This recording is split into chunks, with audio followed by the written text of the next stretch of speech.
औज़ुबिल्लाहि मिनश्शैतानिर्रजीम बिस्मिल्लाहिर्रहमानिर्रहीम। इक़रा बिस्मि रब्बिकल्लज़ी ख़लक़ ख़लक़ल इंसान मिन अलक़ इक़रा व रब्बुकल अकरम अल्लज़ी अल्लमा बिल क़लम। सबसे पहले तो मैं Al Rizwan junior college group of school के इंटायर मैनेजमेंट, ज़िम्मेदार जनाब अब्दुल रशीद सर, सदर मोहल्लमा, तमाम स्टाफ, तमाम स्टूडेंट और मौजूद तमाम लोगों का दिल से बहुत बहुत शुक्रगुज़ार हूँ। आज आप लोगों की तरफ से की गई इज़्ज़त अफ़ज़ाई, हौसला अफ़ज़ाई के लिए सबसे पहले मैं आपका खूब खूब शुक्र अदा करता हूँ। दूसरी चीज़ कि अभी जब वहाँ बैठा था तो तमाम स्टूडेंट को बड़ा गौर से देख रहा था। मैं देख क्या रहा था, इन चेयर्स के बीच में कहीं ना कहीं अपने आप को तलाश कर रहा था, क्योंकि हम में से हर कोई यहाँ पर जो बैठे हैं इन्हीं कुर्सियों और इन्हीं हॉल के बीच में कहीं से होते हुए यहाँ तक पहुँचे। तो मुझे आज भी याद आता अपने स्कूल दिनों की कुछ चीज़ें कि कोई इवेंट होता था, कोई स्पेशल डिग्निटरीज, गेस्ट या कोई काबिल शख्सियत इन्वाइट होती थी, तकरीर होती थी। तो पिछले बतौर जज 9 साल से ज़्यादा सर्विसेज के अंदर बहुत बार अलग अलग स्कूल्स, कॉलेजेस में, सरकारी ऑफिसेस में, कॉन्फ्रेंस, वर्कशॉप्स में तकरीर करने का मौका मिला। मौका क्या मिला, लीगल सर्विसेज अथॉरिटी की तरफ से ज़िम्मेदारी आयद रही तो बहुत जगहों पे जाने का इत्तेफाक हुआ। तो कहीं ना कहीं बड़ा अटैचमेंट है, बड़ी एक्साइटमेंट है। और एक्साइटमेंट का एक चीज़ ये भी नज़र आती है कि आपकी वजह से मैं 2 दिन छुट्टी डाल के रुका नाम देंगे।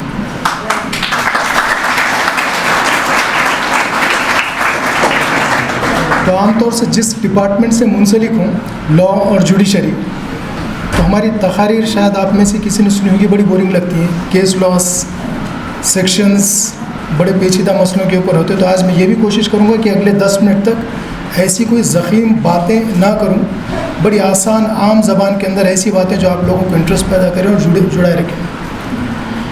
तभी मैंने जब अपनी छोटी सी तकरीर की शुरुआत कुरान के सूरह अलक़ से की थी।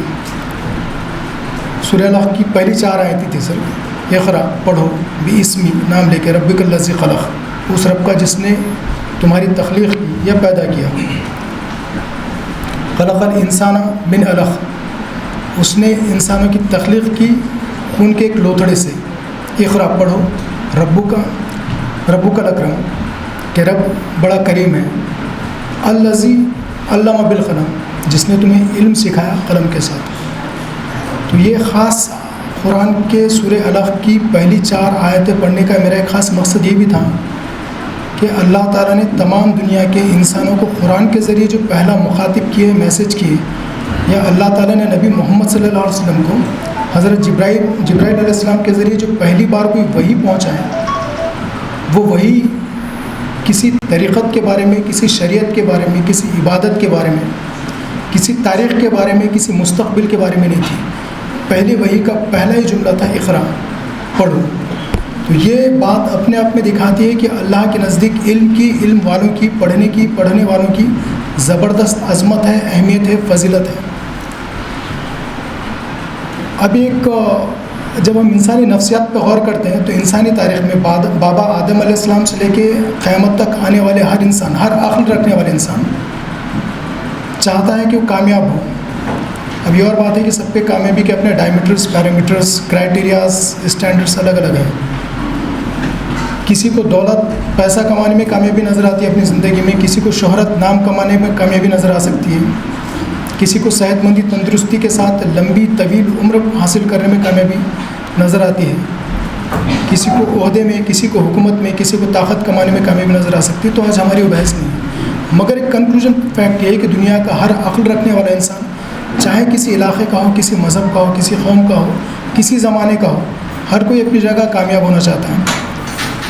अब क्योंकि मैं आज जिस इदारे में आया हूँ तो यहाँ के असातिज़ा, यहाँ का मैनेजमेंट, यहाँ के स्टूडेंट्स, सबका पहला ताल्लुक़ कुरान से है।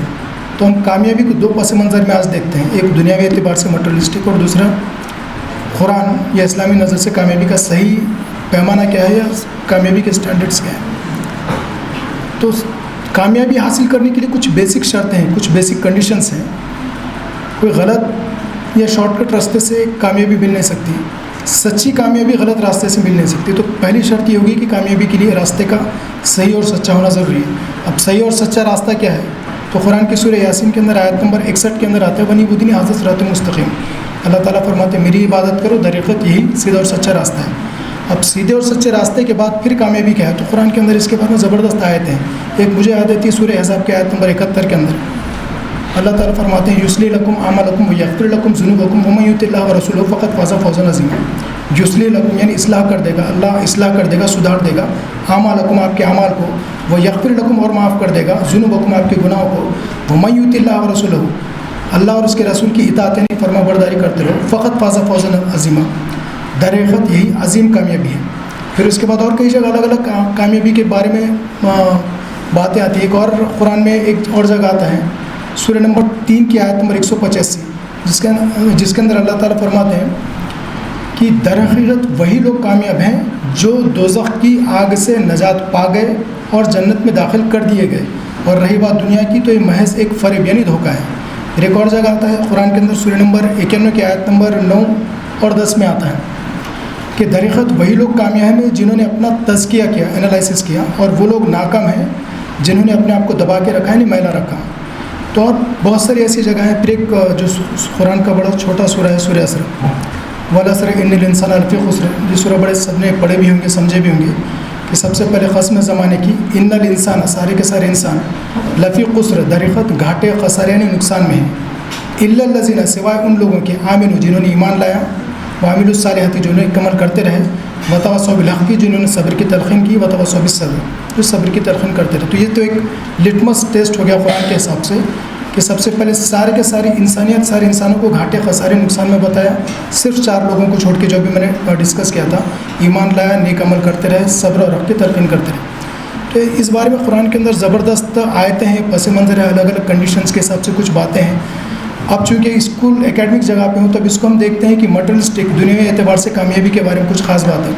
अब एक मटेरियलिस्टिक तरीक़े से जब सक्सेस को देखते हैं तो सक्सेस के बारे में आपने बड़ा कुछ पढ़ा है, सुना है अलग अलग जगह पे कि कामयाबी के लिए कैसे तरीक़े होने चाहिए, कैसे स्ट्रगल करना है, हार्डवर्क करना है, मगर कामयाबी की कुछ बेसिक शर्तों में से जो आपने रिपीटेडली सुना है, जिसको मैं फिर से वापस दोहराता हूँ कि सबसे बेसिक 2 चीज़ें हैं वो है कंसिस्टेंसी और हार्डवर्क। इस्तिक़लाल और हार्डवर्क 2 चीज़ों के बगैर आपको शायद कामयाबी मिलना मुमकिन है।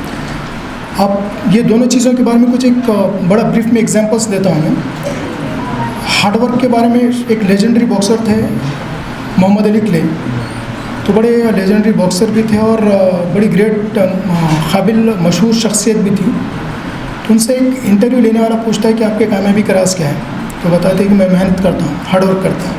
तो ऑब्वियसली वो जवाब तो इत्मीनान होने जैसा जवाब नहीं था। तो फिर वो पूछता है कि ये तो कोई जवाब नहीं हो, क्योंकि अगर आप कोई प्लेयर है, कोई एथलेटिक है जो नेशनल या इंटरनेशनल लेवल पे खेल रहा है तो डेफिनेट एक बात तो कंफर्म है कि वो बहुत ज़्यादा हार्डवर्क कर रहा है, इसलिए वो इंटरनेशनल या नेशनल लेवल पे खेल रहा है। तो वो बोलते हैं कि ये तो कोई जवाब नहीं हो। तो फिर वो बताती है कि मैं बहुत ज़्यादा हार्डवर्क करता हूँ। बॉक्सिंग के मैचेस के बारे में अगर किसी को पता होगा तो अचानक मैच नहीं होता है, पहले अनाउंसमेंट होते हैं, 1 महीना 2 महीना 3 महीने के बाद मैच होता है। उस दौरान में दोनों कॉम्पिटिटर्स तैयारी करते हैं और पब्लिसिटी करते हैं इवेंट के लिए। तो बताते हैं कि जब मेरा मैच अनाउंस होता है तो मैं रिंग में जाता हूँ, प्रैक्टिस करता हूँ, थकता हूँ, फिर बैठता हूँ, फिर सेकंड राउंड के लिए उठता हूँ, फिर बहुत ज़्यादा प्रैक्टिस करता हूँ, फिर बहुत ज़्यादा थक के बैठता हूँ। सोचता हूँ कि अब मेरा अपोनेंट यानी जिसके साथ मेरा मुकाबला होने वाला वो क्या कर रहा है। तो फिर सोचता हूँ कि उसने भी 2 राउंड प्रैक्टिस किया, बहुत थक गया, फिर उठ गया क्योंकि उसको मुझसे मुकाबला करना है। फिर उठ गया, फिर से रिंग में प्रैक्टिस कर रहा है। तीसरा राउंड के बाद मैं और ज़्यादा थकता हूँ, बैठता हूँ, सोचता हूँ कि अब मेरा अपोनेंट क्या कर रहा है। तो वो भी बहुत ज़्यादा थक गया क्योंकि उसको मुझसे मुकाबला करना है। वो फिर से हिम्मत जुटाए कि फिर रिंग में आए, तो मैं भी रिंग में आ जाता हूँ। और चौथे राउंड के बाद इतना थक जाता हूँ कि अब उठने की हिम्मत नहीं होती और सोचता हूँ कि मेरा अपोनेंट क्या कर रहा है। तो उसने भी 4 राउंड प्रैक्टिस करा है, बहुत ज़्यादा थक गया, अब उठ नहीं सकता है।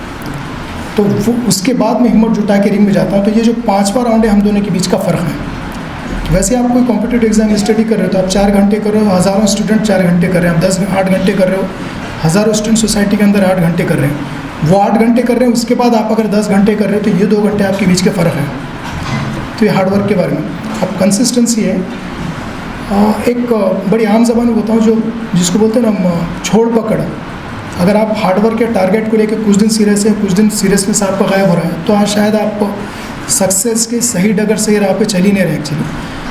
और सुनी सुनाई स्टोरी से ज़्यादा जब मैं पुणे में था तो मेरे साथ के कई अलग अलग जो आज बड़े बड़े ऑफिसर्स हैं अलग अलग डिपार्टमेंट्स में, तो मैंने पर्सनली उनकी लाइफ को देखा था कि अक्सर सक्सेसफुल ऑफिसर्स के तकरीबन ऑफिसर के पीछे अपनी कोई स्ट्रगल स्टोरी होती है, कुर्बानियाँ होती है, सेक्रीफाइसेस।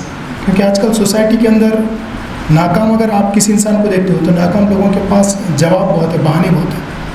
घर में गरीबी थी, फलां का इंतकाल हो गया, पैसा नहीं था, मोहल्ले का माहौल ख़राब था, टेंशन था, झगड़े थे, सही स्कूल नहीं मिला, कोचिंग नहीं मिली।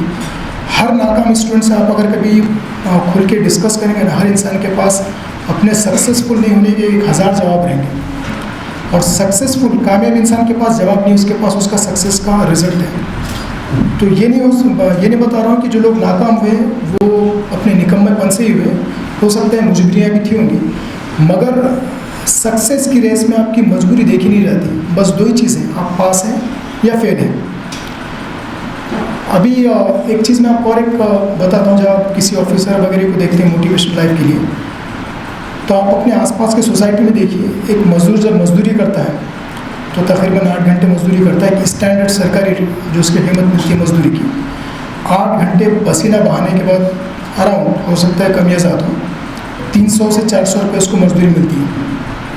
ना उसकी जॉब की सिक्योरिटी है, ना समाज में कोई इज्जत है। मैं कोई काम को छोटा बड़ा बिल्कुल ना मानता हूँ, उस तरीके से बता रहा हूँ। मगर एक मज़दूर को 8 घंटे मजदूरी करने के बाद तकरीबन 300 रुपये एक दिन का मिलता है। अगर एक महीना पूरा काम करने के बाद मान लो उसको 9000 रुपये मिलते हैं।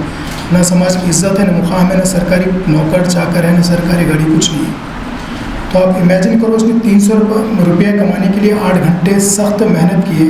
अगर आप चाह रहे हैं कि तकरीबन 2 लाख रुपए मिल जाए तनख्वाह में, सरकारी गाड़ियाँ मिले, प्रोटोकॉल मिले, हर चीज़ मिले, तो आपकी मेहनत भी उस मजदूर के कंपेयर में 8 से 10 गुना ज़्यादा होना चाहिए, क्योंकि उसने 300 रुपये के लिए 8 घंटे मेहनत की। अब ऑब्वियसली दिन तो आप 24 घंटे से ज़्यादा बढ़ा नहीं सकते, मगर कंसिस्टेंसी के साथ आपको बहुत ज़्यादा हार्डवर्क करना है। अभी हम जब ऑफिस में बैठे थे तो अलग अलग कोर्सेज़ के बारे में डिस्कस कर रहे थे कि नॉर्मली ट्रेंड्स क्या होता है। तो मैं वो चीज़ गौर कर रहा था कि हमारे पास जो ट्रेंड है, टाइम्स ऑफ इंडिया में कुछ 2022 में एक आर्टिकल छपा था कि इंडियन स्टूडेंट्स का बार बार पढ़ाई में ट्रेंड रुझान किस डायरेक्शन में ज़्यादा है। तो 5 कोर्सेज़ के अंदर इंडिया के अराउंड 67.4% स्टूडेंट एडमिशन लेते हैं। 5 कोर्सेस हैं mathematics, computer science, engineering, business and management. ये 5 चीज़ों के अंदर 66% से ज़्यादा स्टूडेंट एडमिशन लेते हैं, और बाकी सारी की सारी फील्ड के अंदर जाते हैं 33% के अराउंड। और मेडिकल के अंदर मैं जो सरकारी रिकॉर्ड्स चेक कर रहा था स्टार्ट, तो WHO के हिसाब से हर 1000 इंसान के पीछे स्टैंडर्ड है कि कम से कम एक एलोपैथी प्रैक्टिशनर डॉक्टर को चाहिए। मेरी ज़बान में बार बार मराठी की जुमले इसलिए आ रहा है कि पिछले 9 साल में मुसलसल मराठी में तकरीर ज़्यादा करते आया हूँ। तो हर 1000 लोगों के पीछे कम से कम एक मेडिकल प्रैक्टिशनर एलोपैथी में चाहिए। तो हमारे पास ठीक है, ये आंकड़ा बड़ा फैक्ट्री है कि करीब 840 लोगों के लिए एक एलोपैथिक प्रैक्टिशनर हमारे पास मौजूद है। जुडिशरी का कहीं ना कहीं थोड़ा सा कमज़ोर है, क्योंकि तकरीबन 48,000 लोगों के पीछे सिर्फ एक जज हमारे पास मौजूद है। मैं एक अपनी तकरीर को ज़्यादा स्ट्रेट नहीं करते, 2-3 और चीज़ें बता के कंक्लूड करने की कोशिश करूँगा। कि एक बड़ा अच्छा शेर मुझे याद आ रहा है, अकबर इलाहाबादी, शायद उर्दू लिटरेचर सब्जेक्ट होंगे आपको तो मुझे पता नहीं, उसमें कहना है कि उनका कोई शेर, कोई नज़म आए हुए। तो बड़े मशहूर शायर भी थे, वकील भी थे, बाद में जज हो गए, जज होकर रिटायर्ड हुए। तो उनका एक शेर था कि पैदा हो वकील तो शैतान ने कहा लो आज हम भी साहिब औलाद हो गए।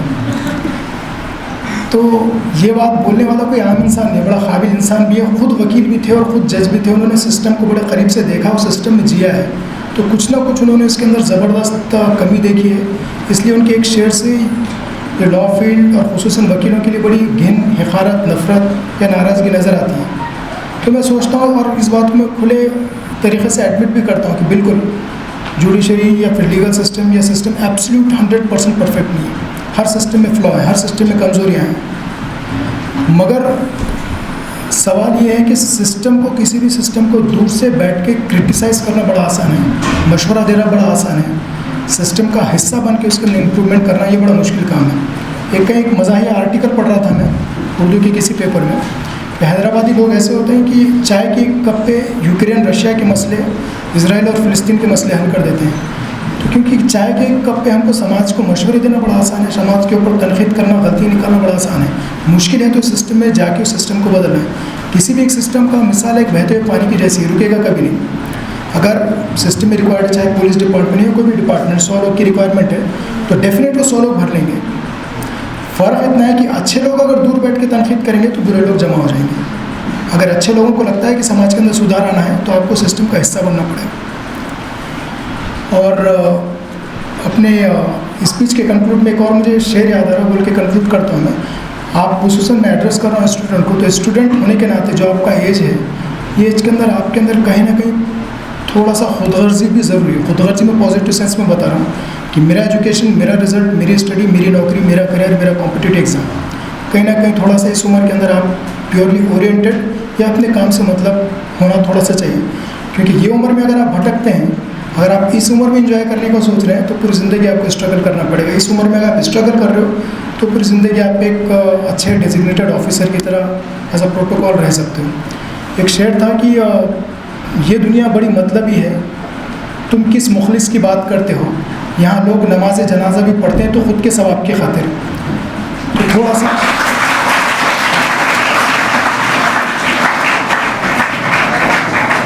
तो अपने इस स्टूडेंट्स, अपने इस एजुकेशन के दौर में अपने आप को फोकस से कभी डाइवर्ट मत होने देना, पूरी तरीके से फोकस करियर ओरिएंटेड रहना। क्योंकि अगर इस एज में आप अपने कोई शौक़, कोई फैशन, कोई घूमना फिरना, क्योंकि आजकल तो बड़ा ट्रेंड भी चल रहा है, तो डाइवर्ट करने के लिए हज़ारों चीज़ें आज के सोशल नेटवर्किंग की इस दुनिया में, अगर इस एज में आपने अपने आप को डाइवर्ट कर लिया तो शायद सक्सेस की दूर दूर तक आप भनक से भी दूर हैं। और अगर इस एज में आपने सेक्रीफाइस किया तो सक्सेस आपके बड़े करीब है। सेक्रीफाइस मैंने 2 बार वर्ड इससे भी यूज़ किया है कि कोई भी अगर एक स्टूडेंट है जो एक ऑफिसर है, कॉम्पिटिटिव एग्जाम क्रैक किया है, और एक नॉर्मल स्टूडेंट है जिसने फेल किया है, तो दोनों के बीच में सेक्रीफाइस क्या है। सो सेक्रीफाइस ये है कि स्कूल या कॉलेज डेज में उसका भी मन करता था बड़ा फैशन करने का, उसका भी मन करता था चाचा मामा दोस्त रिश्तेदार की शादी अटेंड करने का, उसका भी मन करता था घूमने फिरने का। तो ये सेक्रीफाइस उसने उस वक्त किया है, इसलिए आज वो सक्सेसफुल है।